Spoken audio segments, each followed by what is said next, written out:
किसान साथियों राम राम। आशा करता हूँ आप सब ठीक ठाक होंगे। साथियों, रोज की तरह हम एक विषय पर चर्चा आज भी करना चाहते हैं, और विषय है वो क्या है? गेहूं का विषय। जो मौके पर हमारे खेतों में गेहूं की फसल खड़ी है, उसकी हम कैसे देख रेख करें ताकि हमें पूरा प्रोडक्शन मिले। साथियों, अब की बार वर्षा का अभाव है। यदि थोड़ी बहुत वर्षा हो जाती है तो हमारी फसलें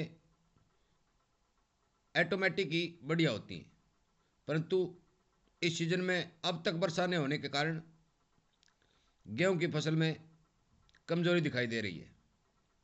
साथियों, इस चर्चा में जुड़ने के लिए मैं आप सबको निमंत्रण देता हूं, और आपसे ये प्रार्थना करता हूं कि ये बातें हर किसान तक पहुंचाई जाएं ताकि वो बाजार के अनावश्यक खर्चों से बचें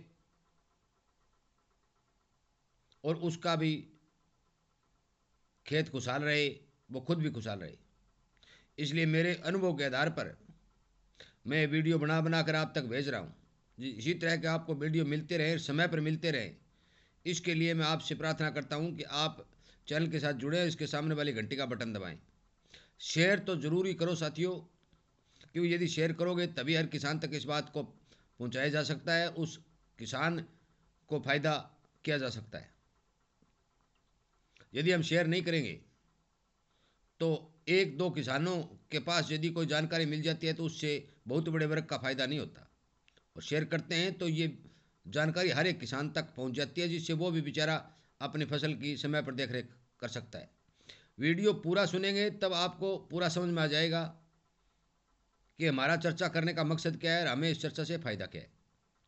साथियों, गेहूं के अंदर मैंने एक वीडियो पहले भी बनाया था कि आप बाज़ार से जो टॉनिक दुकानदार दे रहे हैं या कंपनियां दे रहे हैं, उन टॉनिकों को खरीदने के बजाय यदि आप डीएपी यूरिया या जिंक यूरिया का स्प्रे करेंगे तो उसका ज़्यादा फायदा होने वाला है। डोज मैंने पहले भी बताई थी, अब फिर बता रहा हूँ कि जिन किसानों की गेहूँ थोड़ी छोटी है, उस किसान को 2 किलो प्रति एकड़ डीएपी, 2 किलो प्रति एकड़ यूरिया का घोल मिलाकर स्प्रे करना अति जरूरी है। रंग भी बढ़िया बन जाएगा, ग्रोथ भी करेगी। बहुत से किसानों के फोन आ रहे हैं कि हमारे गेहूं की किनारे पीले हो रहे हैं, हमारे गेहूं की पत्तियां पीली हो रही हैं।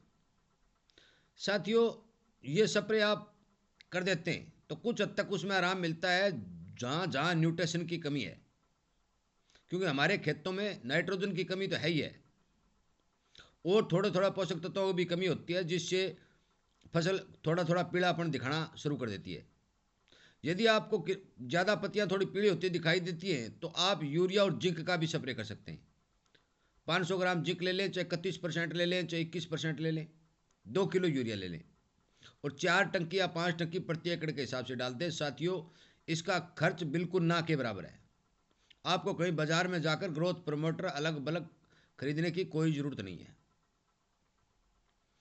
इसके साथ साथ मैं एक बात और बताना चाहता हूं कि आप यदि पोटास का एक स्प्रे निकाल देते हैं तो उसमें भी आपको बहुत भरपूर फायदा होने वाला है, क्योंकि पोटास काम क्या करता है? दाने में चमक बढ़ाता है, दाने का वजन बढ़ाता है, साइज बढ़ाता है।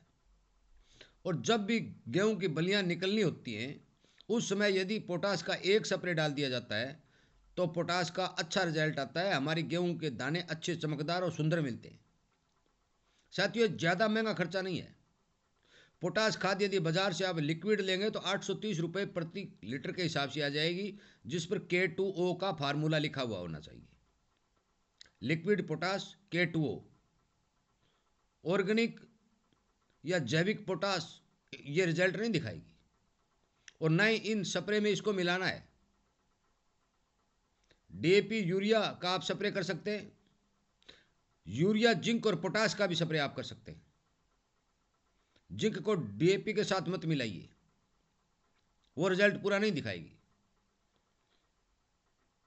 इसलिए 2 स्प्रे आप मेरे करने से गेहूं में 10-10 दिन के अंतराल के ऊपर ये कर देते हैं तो आपके गेहूं का रंग रूप और आपके खेत का रंग रूप चमकने लगेगा। साथियों, यदि ये स्प्रे करते हैं, यदि पानी लेट भी हो जाता है और थोड़ी सर्दी भी बढ़ती है तो भी फसल के ऊपर इस बात का कोई असर नहीं पड़ता। अब की बार फुटाव कम है क्योंकि बरसात का अभाव है, पहले गर्मी चली थी जिसके कारण फुटाव कम है, वो तो अब पूरा नहीं किया जा सकता।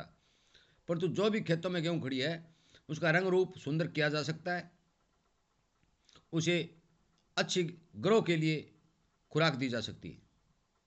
इसके साथ साथ एक बात साथियों में और भी बताना चाहता हूँ कि बहुत से किसानों के खेतों में पीला रतुआ नामक बीमारी आने वाली है, क्योंकि पीला रतुआ के बिल्कुल अनुरूप ही मौसम चल रहा है। तो किसानों को यह पता नहीं होता, बहुत ज़्यादा किसानों को यह पता नहीं होता कि पीला रतुआ का पहचान कैसे किया जाता है। साथियों, पीला रतुआ का मतलब ये नहीं होता कि पीली पत्ती होगी तो पीला रतुआ आ गया। पीली पत्ती न्यूट्रिशन के कारण हो सकती है, मैंने पहले भी बताया भी 2-4 कारण होते हैं जिनके कारण पीली पत्तियाँ हो जाती है। परंतु पीला रतुआ के रोग को पहचानने के लिए मैं आपको एक थोड़ा सा ट्रिप बता रहा हूँ कि आप अपने घर से छोटा सा सफ़ेद कपड़ा ले जाइए, या अपने कमीज पजामा जो पैर रखें सफ़ेद हो तो बहुत बढ़िया है, फिर ले जाने की कोई ज़रूरत नहीं। ले जाइए, जो पीला पत्ता आपको दिखाई दे उसको तोड़िए और उस पत्ते के साथ संपर्क कराइए। यदि आपका कपड़ा पीला होता है तो मान के चलो आपके खेत के अंदर पीला रतुआ है, क्योंकि किसी भी न्यूट्रिशन की कमी के कारण यदि कोई पीला पत्ता होता है तो वो कभी भी कपड़े पर पीलापन नहीं छोड़ता। और यदि पीला रतुआ बीमारी के कारण यदि पीला पत्ता होता है तो वो सफ़ेद कपड़े के ऊपर अपना रंग छोड़ देता है, तो हमें फौरन पता चल जाएगा कि इसके अंदर पीला रतुआ की बीमारी आ गई है। साथियों, पीला रतुआ की बीमारी को रोकने के लिए प्रोपाकोनाजोल नाम का जो साल्ट है वो सबसे बेहतर साल्ट है और सबसे सस्ता भी है। प्रोपाकोनाजोल को लीजिए, 1 एकड़ के अंदर 200 ml की डोज डाल दीजिएगा, आपका पीला रतुआ कंट्रोल हो जाएगा। साथियों, सबसे ज़्यादा पीला रतुआ 28-51 वैरायटी में आता है। जिन जिन किसानों ने 28-51 वैरायटी बीज रखी है उनको तो शायद 2 स्प्रे करने पड़ जाते हैं, क्योंकि कई बार इसका प्रकोप ज़्यादा होता है। बाकी जितने भी किसान हैं उनको जो अलग से वैरायटियाँ लगा रहे हैं उनको एक ही स्प्रे में काम चल जाता है और ज़्यादा स्प्रे उनको नहीं करनी पड़ती। साथियों, जो मैं फार्मूला ये बता रहा हूँ ये बिल्कुल सस्ता और बेहद असरदार है।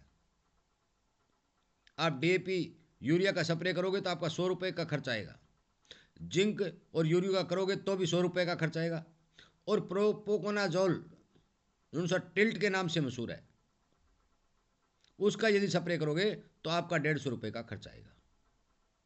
उसमें यदि पोटास मिला लोगे तो आपको 100-150 ग्राम यदि पोटास प्रति एकड़ डालते हो तो 100-125 रुपये का वो खर्च, ज़्यादा खर्च वाली बात नहीं है। साथियों, मेहनत तो करनी पड़ती है, किसान का काम है मेहनत करना। साथियों, जो मैंने ये आपको जानकारी दी, यदि ये 3 स्प्रे आप गेहूं में निकाल देते हैं तो ज़्यादा तो मैं नहीं कह सकता, परंतु आपका प्रोडक्शन 20% तक बढ़ेगा ही बढ़ेगा। यदि आपकी 100 मण गेहूँ निकलनी है तो उसी एरिया के अंदर 120 मण गेहूँ पक्की निकलेगी, इसमें कोई दो राय नहीं है। जिन किसानों ने खाद का स्प्रे कर दिया है तो आगे ध्यान रखें, टिल्ट जो मैं साल्ट बता रहा हूँ प्रोपाकोनाजोल उसका स्प्रे कर दें। और अब तो हम तो नहीं, चौधरी चरण सिंह कृषि विश्वविद्यालय हिसार के डॉक्टर ओम प्रकाश बिश्नोई ने भी खाद के स्प्रे करने की सिफारिश की है। उन्होंने भी कहा है कि यदि किसान पत्ते द्वारा गेहूं की फसल को खुराक देता है तो उसका प्रोडक्शन बढ़ता है। साथियों, इसलिए मेरी बातों पर ध्यान दें और हर एक किसान तक इस संदेश को, इस बात को पहुंचाने की कोशिश करें और पहुंचाएं भी, ताकि वो भी कम से कम खर्चे के अंदर अपने गेहूं को अच्छा बना सके। बाजार के अंदर जाने से हज़ारों हज़ारों 1500 रुपए की दवाइयाँ खरीद के लाने से जो रिजल्ट नहीं मिलता वो इन तीनों स्प्रे का मिलता है। साथियों, कुछ किसान भाई ये भी कह रहे हैं कि आप सस्ती दवाई दे दो, आप नकली दवाई आप जैसे दुकानदार दे सकते हैं। मैं कोई दुकान नहीं करता, मैं मेरे अनुभव के हिसाब से किसान को जागरूक करने की भरपूर कोशिश कर रहा हूँ, ताकि किसान अपने खेत के अंदर अपने विवेक से काम करे, सोच समझ कर काम करे, ताकि उसका खर्चा भी बढ़े और उसकी आमदनी भी बढ़े। मैं दोबारा बता देता हूँ। पहला स्प्रे डीएपी और urea, 2 kilo DAP 2 kilo urea यदि गेहूं में किसी ने कर दिया है तो ठीक है, नहीं सभी किसान भाइयों से मेरा विनय निवेदन है कि आप पहला स्प्रे डीएपी और यूरिया का करें। दूसरा स्प्रे यूरिया और जिंक 200, 2 किलो यूरिया आधा किलो जिंक, 31% हो चाहे 21%, यदि आप चिलेटेड ले लेते हैं तो उसको घट भी सकती है, उसकी डोज घटा भी देना। दूसरा स्प्रे ये निकाल देते हैं तो बहुत ही बढ़िया रिजल्ट आएगा। यदि हम थोड़ा पोटास भी मिलाते हैं तो और भी बेहतर रिजल्ट इसको हमें देखने को मिलेगा। और पोटास का मैंने ये बता दिया, रासायनिक लिक्विड पोटास होनी चाहिए, K2O का उसके ऊपर फार्म लिखा हुआ होना चाहिए। ऑर्गेनिक या जैविक पोटास मत खरीदिएगा। और तीसरा स्प्रे, यदि पीला तुआ की पहचान मैंने आपको बता दी, यदि पत्ते को आप सफ़ेद कपड़े पर लगाएंगे पीलापन दिखाई दे रहा है तो पीला तुआ है। और उसका कंट्रोल करने के लिए आप जरूर ही प्रोपोकोलाजोल साल्ट वाली दवा लें और 200 ml प्रति एकड़ के हिसाब से छिड़काव कर दें। बलियां निकलने के बाद यदि ये आता है तो इसमें एक तारा मिला सकते हैं, क्योंकि वो जो तेला लगता है गेहूं की बालों में उसको भी मार देगा। तेला जरूर लगता है साथियों, इसलिए तेले वाली स्प्रे जरूर करनी चाहिए, परंतु तेले वाली स्प्रे का अभी समय नहीं आया है। पीला तुआ हो सकता है कहीं कहीं दिखाई देने लगे, परंतु तेले वाली का समय अभी नहीं है, इसलिए मैं उस स्प्रे का अभी से नहीं कहता, परंतु फरवरी 20 फरवरी तक उसका जो आने का समय होता है उस समय तेले वाली स्प्रे हम गेहूं में निकाल देते हैं तो हमारा फायदा होता है। साथियों, सभी बातें सुनने के लिए आपका बहुत बहुत धन्यवाद। मेरे साथ जुड़ने के लिए, मुझे प्यार देने के लिए आपका बहुत बहुत धन्यवाद। आपसे विनय निवेदन कि आप वीडियो को पूरा सुनते रहें, अपने किसानों तक इस बात को पहुंचाते रहें और उनका की हौसला बढ़ाते रहें, उनका भी खर्चा बचाते रहें। इसीलिए मैं आपको शेयर करने को कह रहा हूँ, आपसे प्रार्थना कर रहा हूँ कि ज़्यादा से ज़्यादा इन बातों को किसानों तक पहुँचाने की कोशिश करें ताकि हर किसान का फ़ायदा हो। मेरी बात सुनने के लिए आपका बहुत बहुत धन्यवाद।